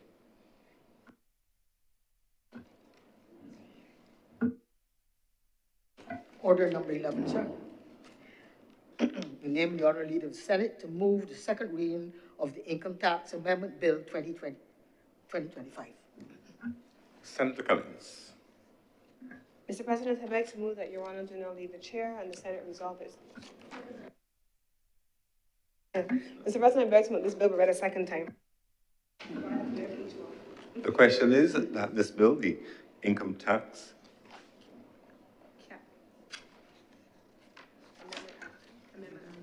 Amendment, yes, the Income Tax Amendment Act of 2025, be read a second time.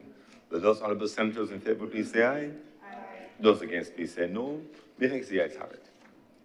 Mr. President, I beg to move that Your Honour do not leave the chair and the Senate resolve itself into committee for further consideration of this bill. The question is that I do not leave the chair and the Honourable the Senate resolve itself into committee for further consideration of this bill. Will those honourable senators in favour please say aye? Aye. Those against please say no. Methinks the ayes have it.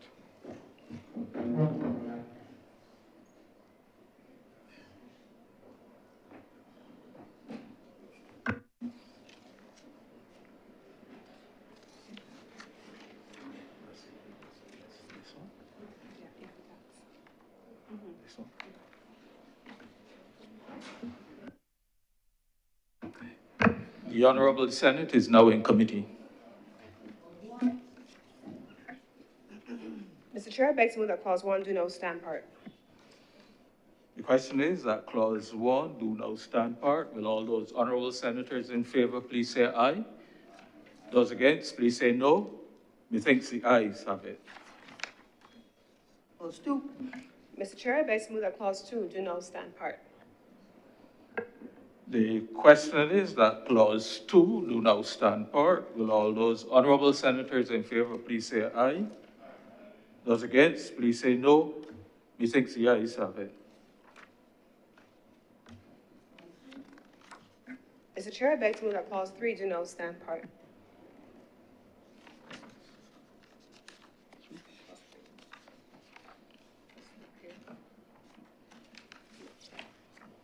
The question is that Clause 3 do now stand part. Will all those honourable senators in favour please say aye? Aye. Those against, please say no. Methinks the ayes have it. Mr. Chair, I beg to move that you do not report to His Honour the President the passage of one bill in committee. The question is that I do now report to His Honour the President the passing of one bill in committee. Will all those honourable senators in favour please say aye? Aye. Those against, please say no. Methinks the ayes have it.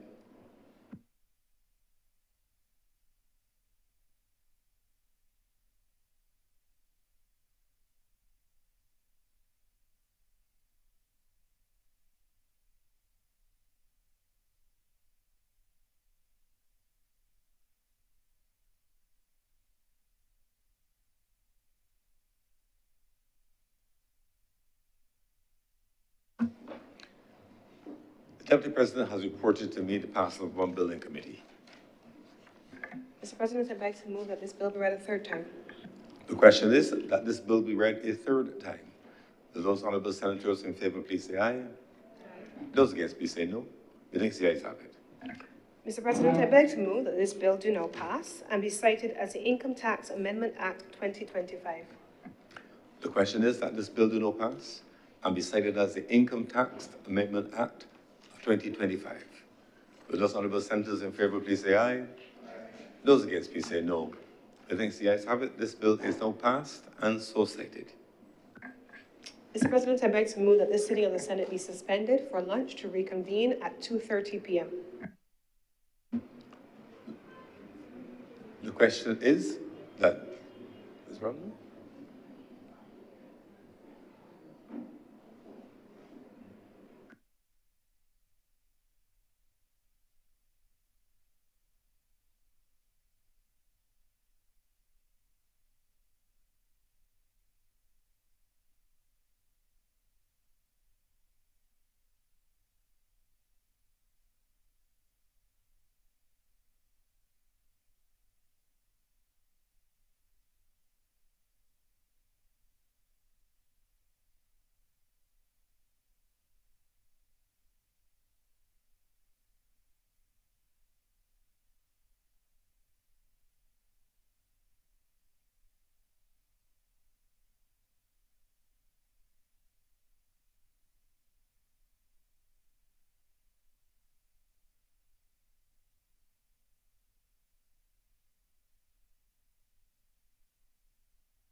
Order number 13, sir.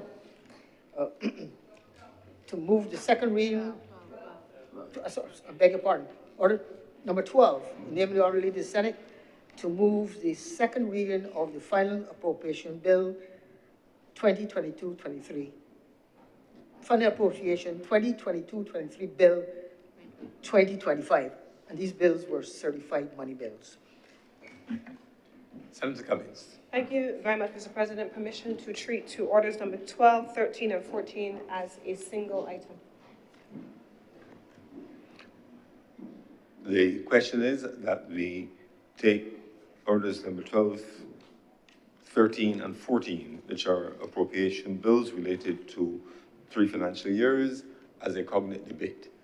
Those honourable senators in favour, please say aye. Those against, please say no. The next ayes have it. We will therefore treat these items with a cognate debate. Senator Cummings. Mr. President, these are administrative and more regulatory matters, and they are substantive.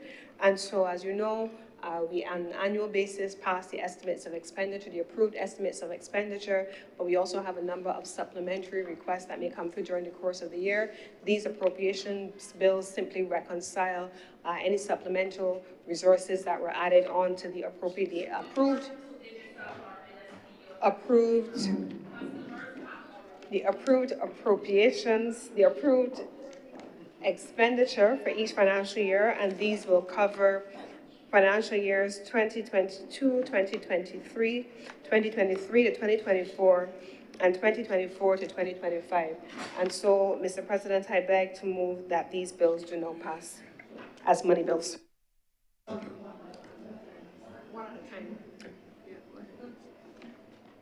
We're still on item number 12.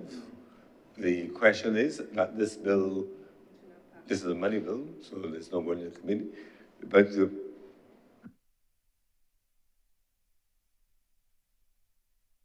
question is that this bill, order number 12, be read a second time.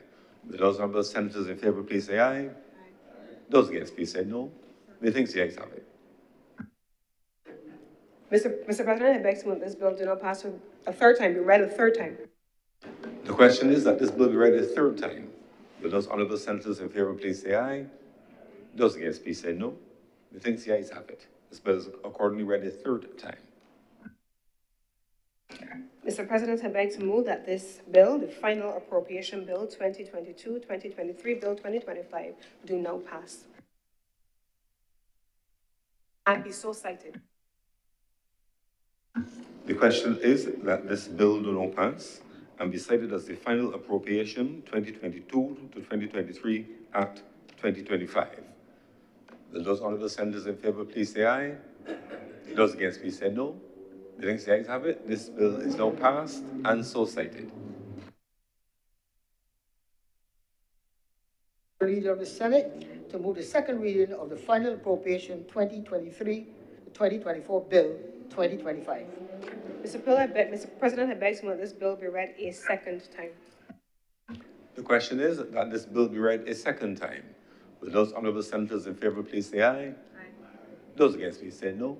The things the ayes have it, this bill is read a second time. Mr. President, I beg to move that this bill be read a third time. The question is that this bill be read a third time. Will those honorable senators in favor please say aye? Aye. Those against please say no. The things the ayes have it. Mr. President, I beg to move that this bill do not pass and be cited as a final appropriation bill 2023-2024 Bill Act 2025. The question is that this bill do not pass and be cited as the final appropriation 2023 to 2024 Act of 2025. Will those honorable senators in favor please say aye? Aye. Those against please say no. The things the ayes have it, this bill is now passed and so cited. Order number 14, naming the Honorable Leader of the Senate to move the second reading of the final appropriation 2024-25 Bill 2025. Mr. President, I beg to move that this bill be read a second time. The question is that this bill be read a second time. Will those honorable senators in favor please say aye? Aye. Those against please say no. The things the ayes have it. Mr. President, I beg to move that this bill be read a third time. The question is that this bill be read a third time. Will those honorable senators in favor please say aye? Aye. Those against please say no. The things the ayes have it. Mr. President, I beg to move that this bill do not pass and be cited as a final appropriation 2024-2025 Act 2025. The question is that this bill do not pass and be cited as the final appropriation 2024 to 2025 Act 2025. Will those honorable senators in favor please say aye? Aye. Those against please say no. Methinks the ayes have it. This bill is now passed and so cited. Mr. President, that brings us to the end of government's business for today, and I beg to move that this sitting of the Senate be adjourned sine die. The question is that the Honorable Senate do now adjourn sine die. Will those honorable senators in favor please say aye? Those against please say no. Methinks the ayes have it. This Honorable Senate is therefore adjourned sine die.